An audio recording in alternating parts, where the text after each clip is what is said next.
Mommy, daddy, estudyante, empleyado, kailangan na kailangan nyo ngayon to, itong turbo fan dahil sobrang init na ng panahon. At ang turbo fan na nabili kong ito is meron siyang up to 100 speed. So para buksan mo nga po siya, kailangan mo lang i-double tap itong plus sign and then automatic mapupunta na siya sa 20 speed. So para nga po lakasan siya by 20, tap mo lang ng tigi isang beses itong plus sign. Ayan, 40, 60, 80, and up to 100.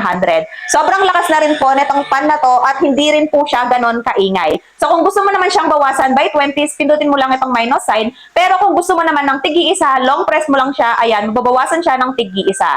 At kung gusto mo naman siyang patayin, double tap mo lang siya, tapos mamamatay na siya. Kapag nakapatay naman siya at gusto mong i-check yung battery life niya, tap mo lang ng isang beses at lilitaw na siya. At ang good news ko nga sa inyo mga mi, ito nga po is naka-plus sales ngayon. Alam niyo ba, 400 plus ito, pero this time, 205 na lang. Yes mi, kung sa inyo, i-check out ko na to, nasa yellow basket lang natin, at meron na rin siyang kasamang cord, at ito nga pong sabitan dito sa wrist niya. So you can choose yung black and purple, or itong white and rose gold. Ayun lamang, bye!